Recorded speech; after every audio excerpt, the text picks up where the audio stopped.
I've survived well over 10,000 days in hardcore Minecraft, but the twist is that I don't use any tomes. People always ask me how, so I've decided to go back and recap everything so far. In this episode, I'll be going through my journey from day 1000 to day 2000. Starting from day 1000, I began to mine the end pillars to gather as much obsidian as I could. My goal was to build a huge shulker farm which needed massive nether portals. After breaking down a few pillars, I had enough obsidian to start building. The first thing I needed to do was find a mushroom island because no mobs can spawn there.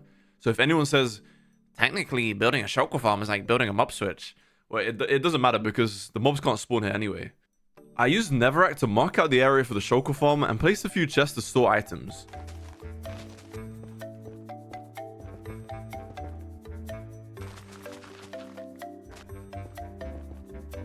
Once it was roughly planned, I set up a beacon and started mining, clearing all the blocks in the area.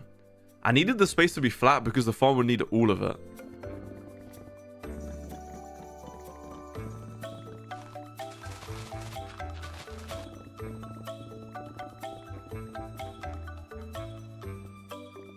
After clearing the area, I laid grass as the floor because on the mushroom island, it has a nice light green glow to it.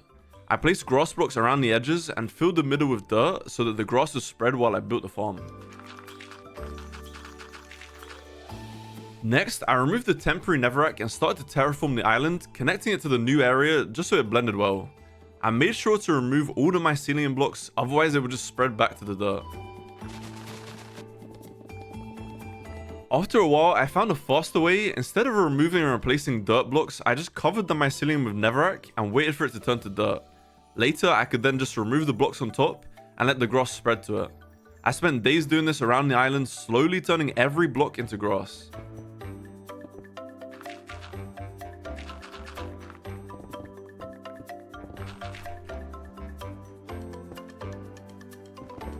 Halfway through, I switched methods by using a shovel to turn blocks into path blocks, then using a hoe afterwards to change them back into dirt.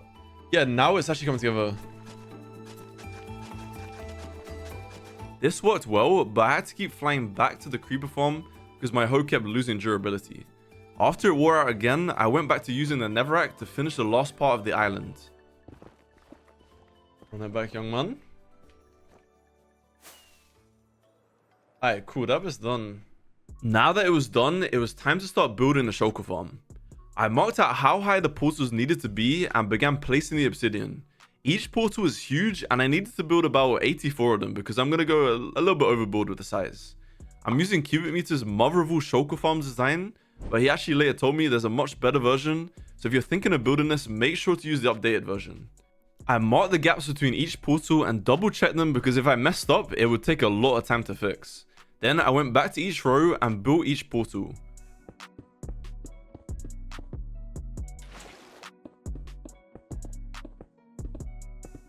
Once I finished the first level, I continued expanding them upwards, doing one row at a time. Now, you can kind of see why I spent so much time at the beginning of the video collecting all that obsidian. I continued building level by level and it was starting to look crazy. The scale of the project was really sinking in. That is trippy.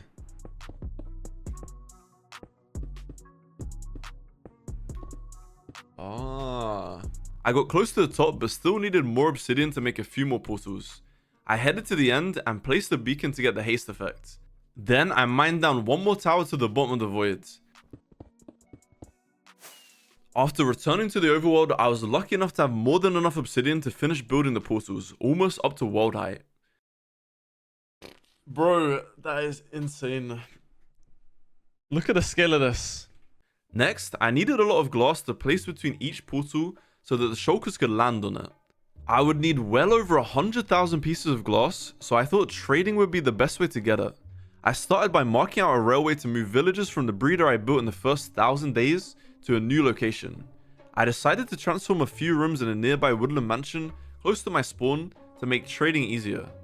As I was placing the last few rails before moving the villagers, a disaster struck. The woodland mansion caught on fire. Yo.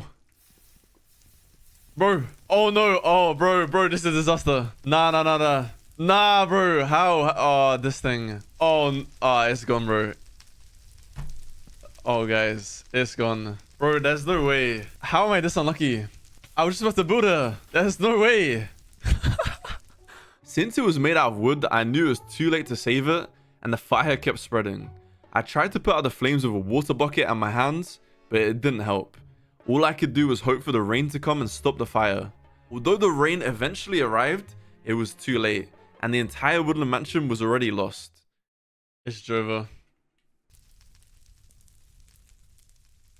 I waited until the fire had destroyed almost everything, and then it was time to rebuild from the ashes.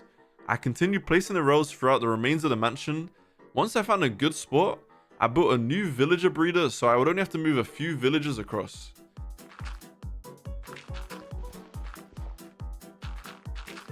I planned to fill this new build with hundreds of traders, so I created 3 patches of dirt for 3 separate villager breeders to maximize their production speed. I then collected a lot of iron blocks from the iron farm and started trading them with the old villagers to get enough emeralds to unlock all the glass trades.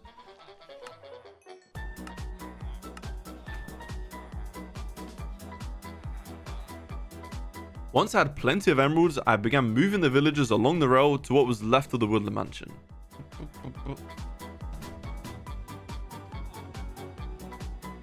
I moved a total of 6 villagers and split them into 2 on each dirt patch. I spent the next few days clearing away the leftover blocks from the fire.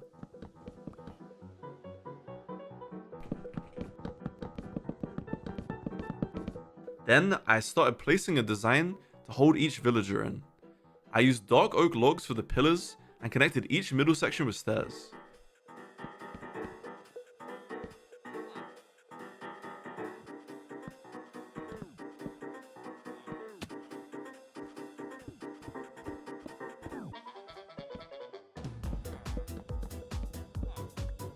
I built this all the way around for each dirt patch, leaving a gap on one side so that the baby villagers could fit through.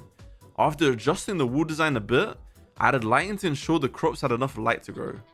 I hoed the ground and planted carrots so the breeders would start working. I also put a roof on to prevent zombies from spawning on top and dropping in and then infecting the villagers. I added the final details around the edges to help blend the breeder into the rest of the build later.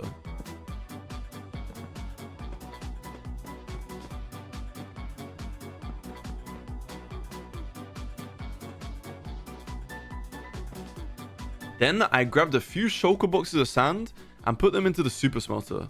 Once they finished smelting, I needed to kill a few squids to make a bunch of grey glass. I used the glass to keep the baby villagers from escaping and running around. I used the basic villager breeder design again, which is very similar to Logical Geek Boys, adding trapdoors to drop the villagers into a water stream below and placing beds to guide them in that direction. Once again, I put a roof on top to keep the zombies out. Next, I extended the water streams underground into one central stream, so all the villagers ended up in the same place.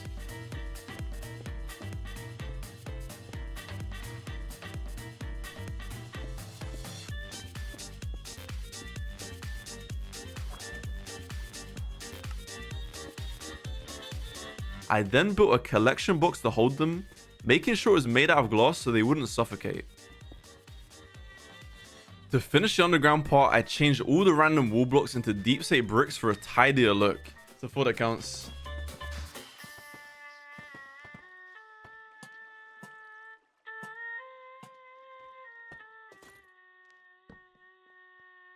Okay, cool. All I had to do now was get the villagers out of their minecarts and they should start producing villagers.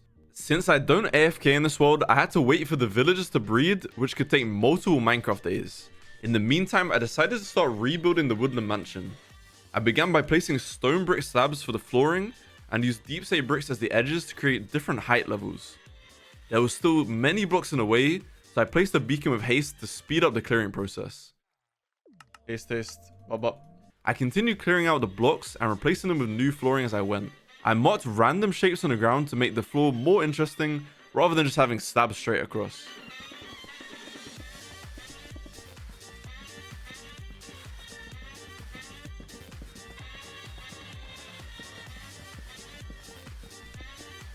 $130.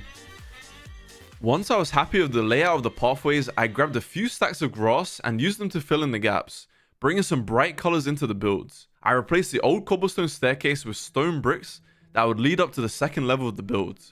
Since I needed space for so many villagers, this level would hold most of them. I began laying out another floor pattern for this layer, following the shape from down below to make it easier decorating both levels together.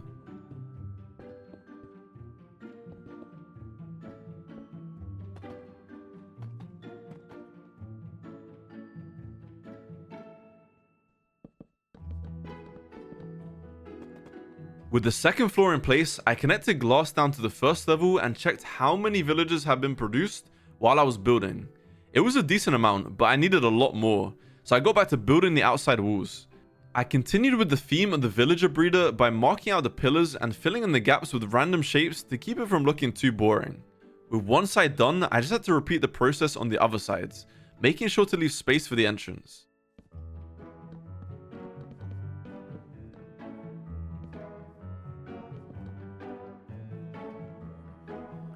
Next, I fixed up the roof by removing what was left of it and replacing the entire thing with bricks.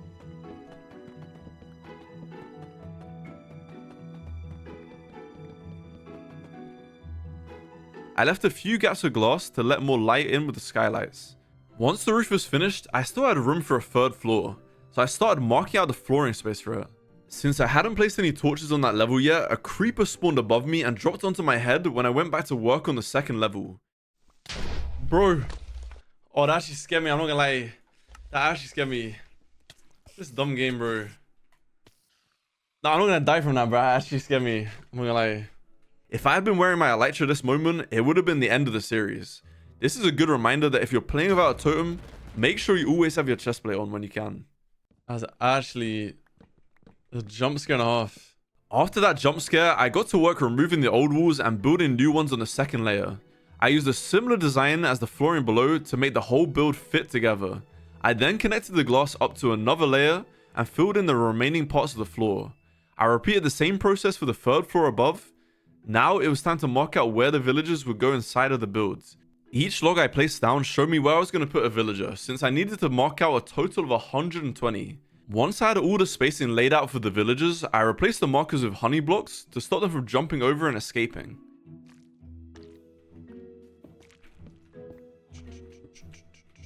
It was finally time to get some villagers in place. So I went underneath the breeder and placed the dispenser with rails leading out of it. I tested it with a minecart and it worked as intended, so I could extend the rails into an area for the glass trade villagers. First, I connected some quick redstone wiring to the dispenser so I could click a button to send a new villager up. I set up two separate railways, one to send the good villagers up to the second layer, and another one for the bad villagers where I would probably pour lava later. I connected a hopper and chest to the dispenser and filled it with minecarts.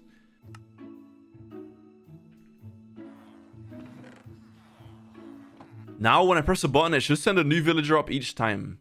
I forgot about the villager that was stuck from earlier testing, but once I moved them, it was starting to send villagers up.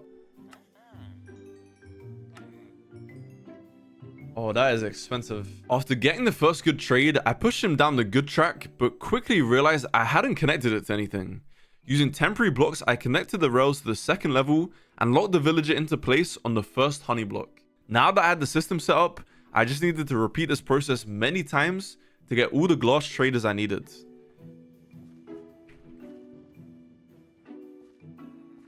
And like moving it.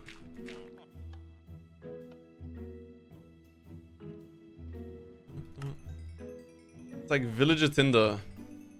I got the first villagers into the middle space, then worked on the corners and added 10 more villagers there.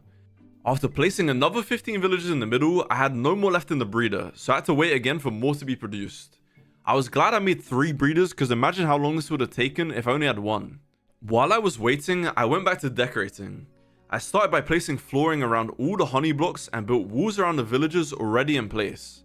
I added workstations since the villagers needed them to restock their trades. I guess I'll leave it like this. I enclosed the villagers in the middle section using a similar theme to the rest of the builds. This time, I made sure to include lighting to prevent another creeper from dropping onto me. To enclose the villagers in the corners, I just put a mini roof on top of them. I used glass between each one so they couldn't interact and ruin the trade prices if I accidentally punch one of them, which actually happens quite often by accident, of course. I then used dirt to angle the trapdoors in the right direction to keep them in. while still being close enough so I could collect the XP. While I was building, I got a few more villagers, so I placed them in position and started trading for glass. Since I needed 100,000 pieces, I figured I may as well start as soon as possible. I then extended the design to cover the new villagers and keep them safe while slowly completing the build.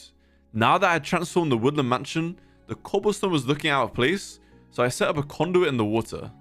I spent the next few days mining down all the blocks around the edge of the building. Once those were removed, I replaced them with deep slate, which fit better with the overall color scheme. The bottom looked better, but the top section still had the same problem, so I continued changing all the cobblestone to either wood or deep slate.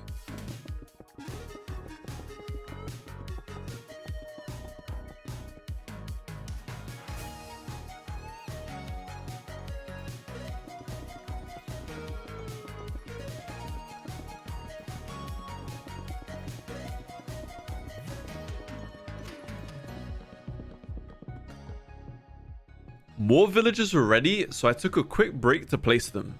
Once they were in, I only needed to change a few more parts of the outside wall. With that, the outside of the build was complete. Yo, okay. It looks the same. Now, I focused on the inside, continuing to build and move villagers. I also had to zombify each villager by letting a zombie kill them, then dropping a weakness potion, and giving them a golden apple to cure them. This made the trades even cheaper. For the next few days, I added final touches and made sure the inner ceiling blended in properly.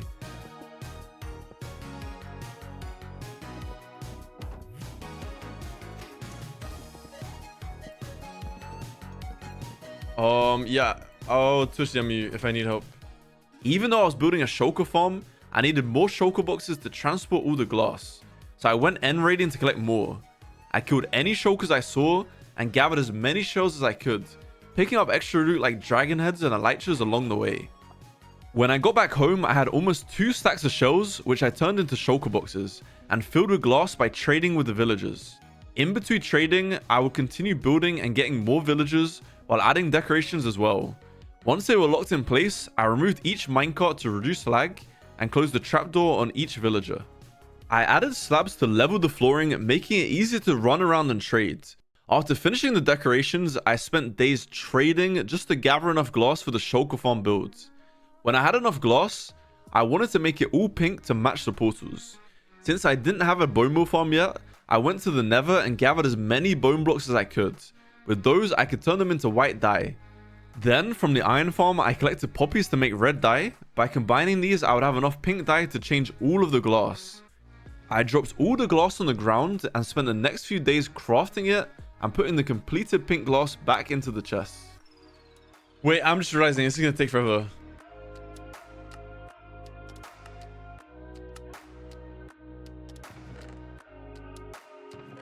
Why a lot of glass?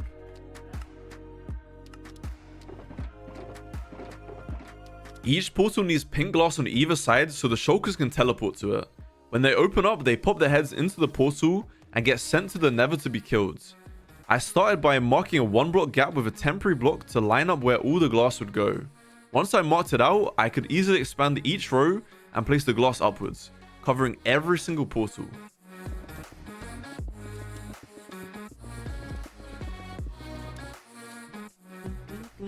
After finishing one layer of the glass all the way to the top, I stepped back and saw how long this would take. Luckily, since this is a recap video, I can skip all of that. I spent the next 10 hours placing glass to fill every section.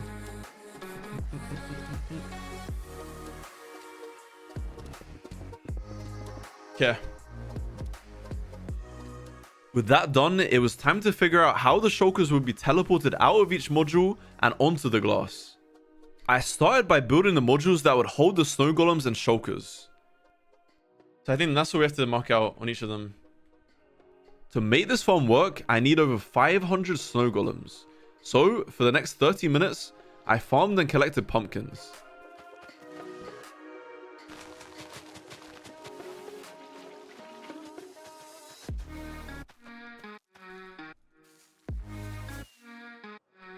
While the pumpkins were growing, I went back to building the modules for the snow golems. The modules work like this. The snow golem shoots at the shulker, and the shulker tries to attack back. However, since the gap is too small, it ends up hitting itself.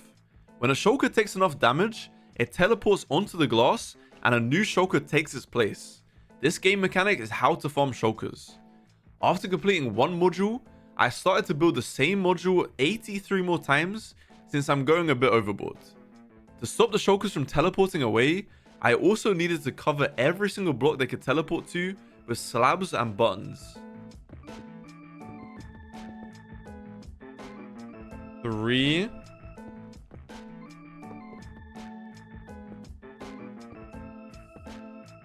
1, 2, 3, 4, 5, 6. Now just rinse and repeat. I needed powered rails for each module, and after a while I had run out of gold to craft them. So I decided to dig a perimeter in the nether for a future gold farm. After looking around for a few minutes, I found the perfect spot with a lot of empty space. I started outlining the perimeter using netherrack in a 256 by 256 block area to prevent any mobs from spawning in the center.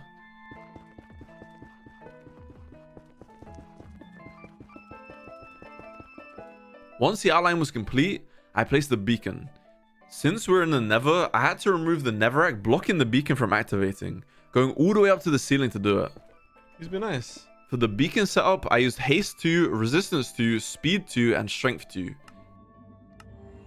Then I began digging from the top. The next 5 hours were spent just digging out netherrack and soul sand.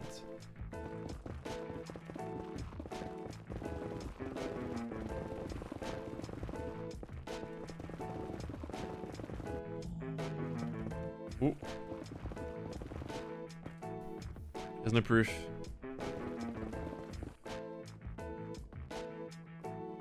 After nearly 6 hours of digging, I ran out of pickaxes in my shulker box. I made my way to the creeper farm to repair them, which took a little over 30 minutes. Yeah, we got a few of these pickaxes. Magma, yeah, but again, you don't get like the looting. Once all the pickaxes were healed, I returned to the perimeter to continue mining.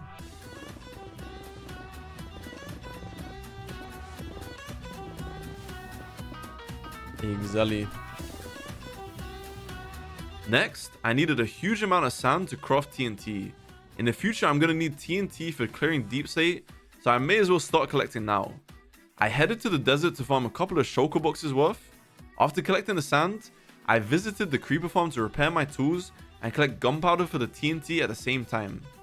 Once my tools were repaired, I returned to the nether to continue digging out the perimeter.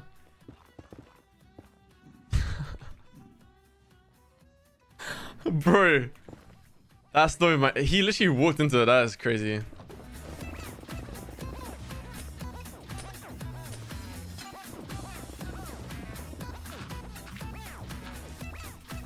As my pickaxes began to lose durability again, I went back to the desert to gather more sand.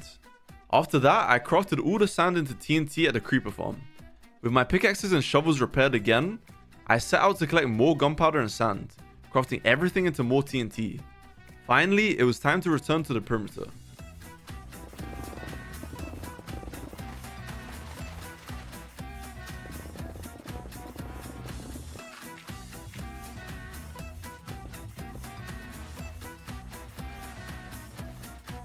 With another section complete, I placed a new beacon and removed the old one. Once the beacon was set up, it was of course back to digging. Each section takes roughly 80 to 90 in-game days, which translates to about 28 hours of real time. So you can imagine how long this process takes live. Thankfully, this is a recap, so you don't have to witness all of that. I continued the cycle of mining, repairing my tools, and collecting TNT repeatedly until I had completely removed the upper section of where the future gold farm would be. How many blocks have I mined? It's got to be like 1.3, right? Got to be up there. Oh, 1.25. Since the main purpose of the perimeter was to gather a massive amount of nether gold ore for the powered rails, once I had filled a few shulker boxes with nether gold ore, I could leave this gold farm project on hold for now. I headed to the mining base to start smelting it all. After collecting the smelted gold, I began trading with the villagers for iron to craft activator rails, making a stop off at the creeper farm as well to finish repairing all the rest of my pickaxes. After getting a good look at the current state of the shulker farm, I returned to the nether to gather some wood for sticks, which I needed to complete crafting all of the rails.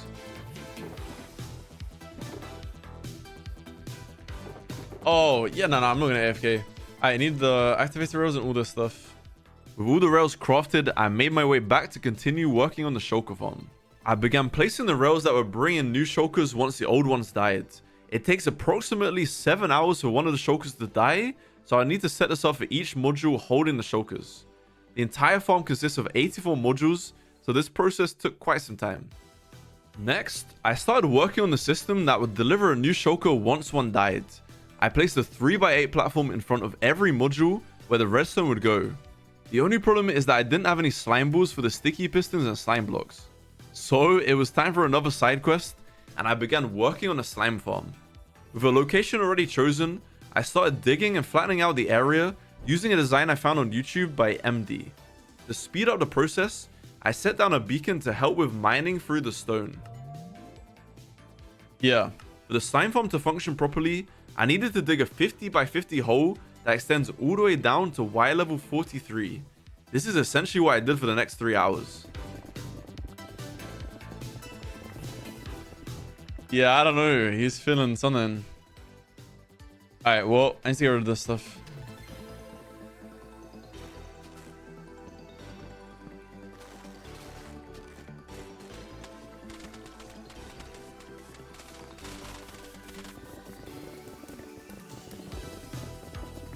With the digging finally complete, I returned to base and grabbed a full shulker box of obsidian for the portals, taking a quick stop to repair my tools and armor. I also visited the shulker farm to collect some glass for decoration. Once I had everything I needed, I got started on the actual farm. First, I laid down the obsidian in a 42x42 area to mark out where the portals would be built. After finishing the portals by placing the remaining obsidian, I created a 3-block wide glass platform around the inside of the portal frames. This is where the water will push the slimes into the nether portals. In the middle, I made sure the glass went up at least 3 blocks so the slimes couldn't jump back onto the platform, and the light from the portals also wouldn't be able to affect the slime spawning. Then I built a 22-block wall on top of the obsidian, which should encase all the levels of the farm. This part was weird because I was 1 block off from the tutorial, so praying that it would still work, I just added 1 extra layer on the glass to be safe.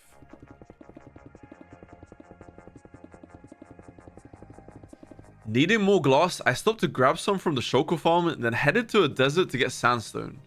With some sandstone collected, I flew back to finish up the final layers of the glass walls. Now that the walls are complete, I needed to spawn proof the center of the portals in the farm. To get started, I crafted cut sandstone slabs. After that, I began digging out the bottom layer of the stone, but soon realized I didn't need to remove it. Wait, I didn't have to mine this out. I'm trolling. So I replaced the blocks I had dug up. Then I started placing half slabs to prevent slimes from spawning in the inner parts of the farm. With the slabs in place and ready, I moved on to the nether side of the farm. I headed to the highest level of the nether and began digging out a large area. I needed the overworld part to link to this. 2, 3, 4, 5, 6.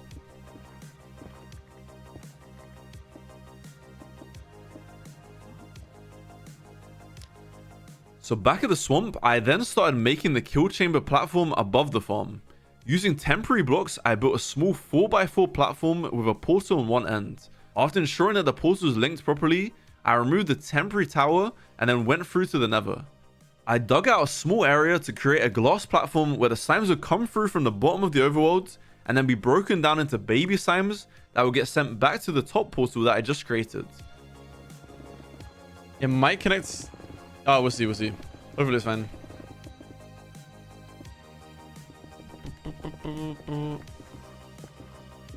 Literally just mentioned you, so you want like a good one.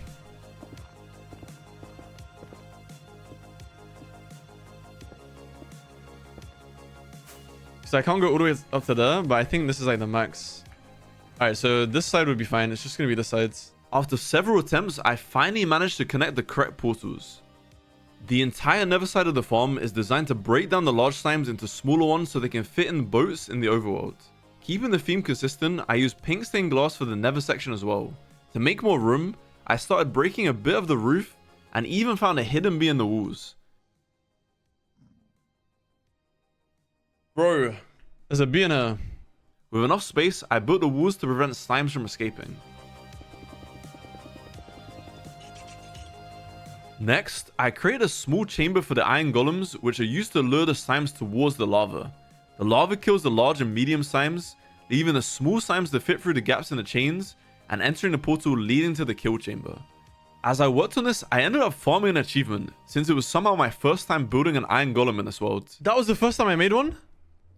Yo, +1 achievement. Okay, cool. After checking to see if the first golem was in the right place, I realized it was one block too high, so I had to move it down a block. Each side of the setup needs 2 golems to make sure any slimes on the glass can see them and move towards the portal. With one side done, I repeated the process on the other side. To keep everything spawn-proofed, I removed some extra layers of blocks and placed more glass below. Heading back into the overworld, I started placing water to push the slimes into the portals. Once the water was set up and finished, I began building each layer of the farm where the slimes will spawn. That's an interesting question. Let it do its thing. I then copied this process for the other 3 sections as well. Next, I needed snow to make all the snow golems required for the farm, so I collected a bunch of it. I also needed some chickens, so I set up a small collection area to gather eggs. The chickens will help push the slimes out of the portals and into the boats.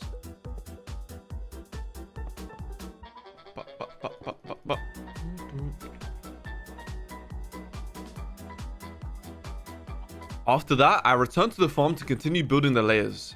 I used glow lichen to ensure the perfect light level, preventing any other mobs from spawning and ensuring only slimes would appear. Since each layer only needed 4 snow golems, this part of the build didn't take too long. I also added glow lichen to the edges of each layer.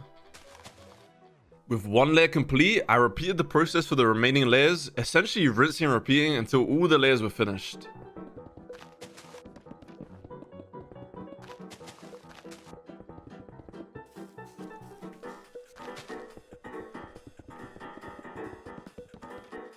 Holy, it's looking cool. With the main farm nearly complete, I went to gather some mangrove wood to build the killing chamber and collection system. Once I had enough materials, I returned to finish up the farm. I started by outlining the roof, marking where everything would go. With the outline in place, I filled in the remaining gaps, completing the roof. Afterwards, I headed up to the portal above the farm to build the killing chamber.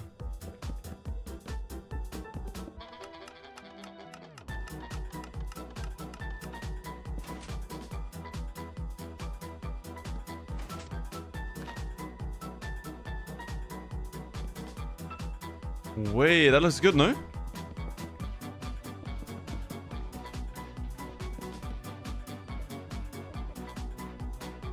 Got it.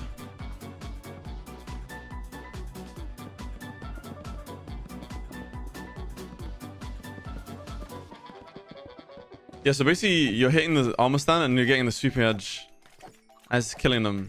And you get the looting effect. No, now I need to build the storage system. Alright, how many drops?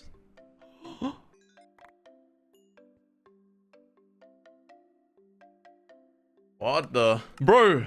Nah. Alright, nah. Okay, Super Club is actually giving me a goated farm.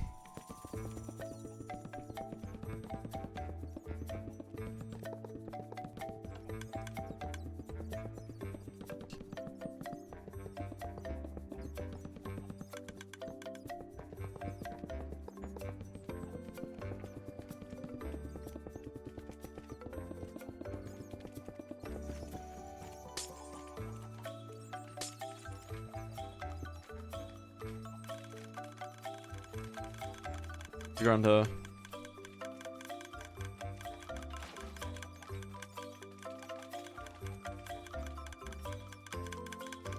Alright, let's see how it handles that. I mean, this will be removed.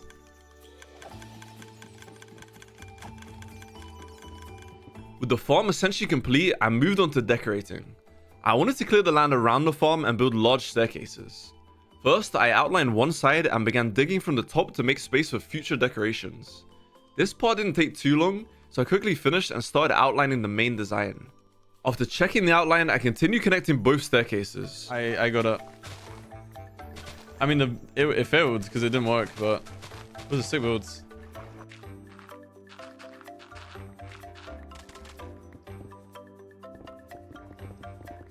Once the first outline was done and dug up, I moved on to creating another staircase on the other side. For the main stairs, I decided to use polished granite slabs to keep the design consistent. I paired it with cut sandstone blocks to complete the outline as well. Once I ran out of sandstone, I headed to a desert to fill a shulker box with more. You were just about to tell me about a pickaxe? Yeah.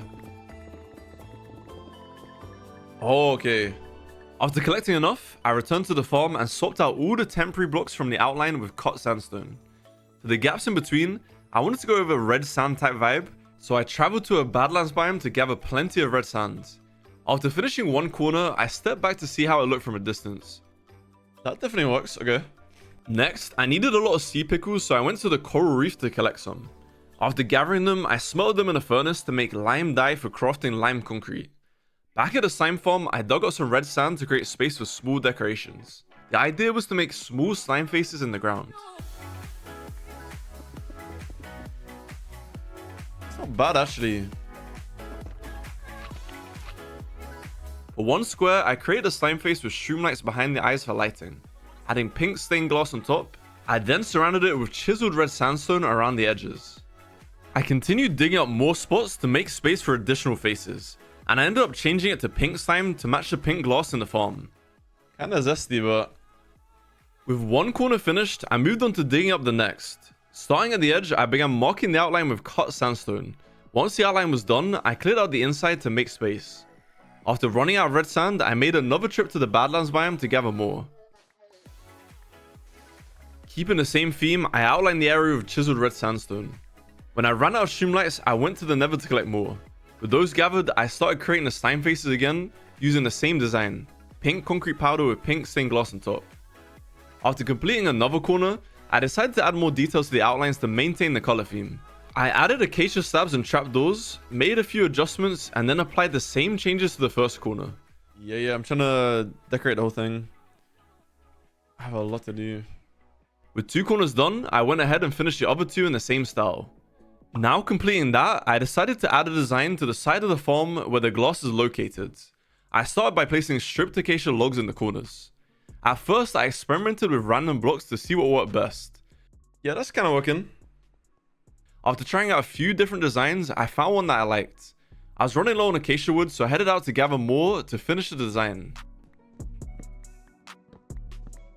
Now that the corners are finished, I wanted to smooth them out, so I began adding stripped acacia logs to the edges. I tried using different blocks at first to see how things would look. After testing a few designs, I found one that I liked. I decided to make the corners of the wall thicker to give them more depth. When that was done, I stepped back to see how the corners looked from a distance.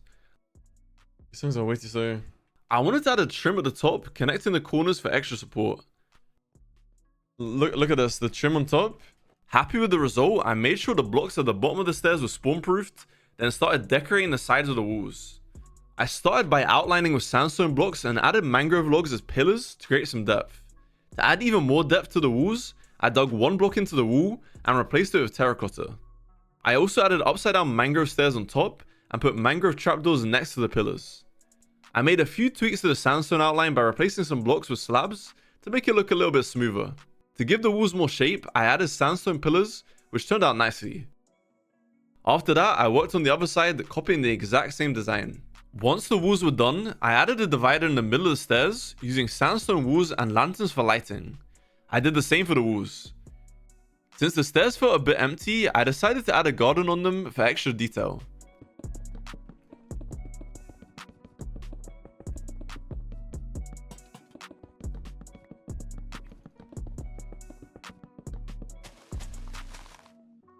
After trying out different designs and blocks, I finally found the right ones and added the flowers. Once the first garden was done, I added another railing of sandstone slabs and walls with lanterns.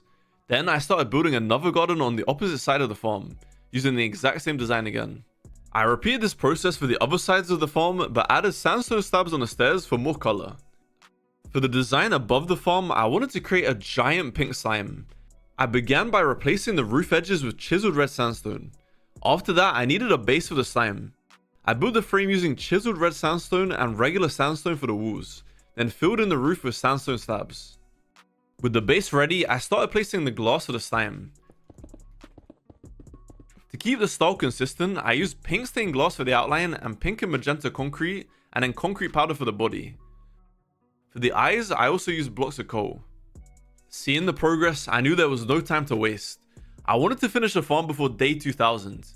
I needed more concrete than expected, so I had to make a few trips to turn the powder into solid concrete. I paused to check how it looked with shaders during sunset. Oh, damn. Okay. Holy, okay. Yeah, once that's the gloss as well, it's gonna have a nice shine to it. Satisfied, I got back to work. The inside of the slime had to be spawn proof to avoid interfering with the main farm.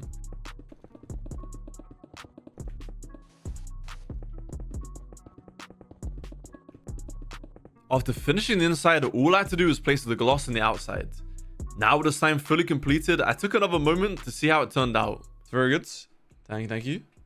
Happy with it, I decided to add another smaller slime around the killing chamber, just so it wouldn't look like an awkward floating structure. With just a few Minecraft days left before reaching 2000, I wanted to add a bit more detail to the base of the slime above the farm. As I placed the last few blocks, I had reached 2000 days of this hardcore world without using any totems.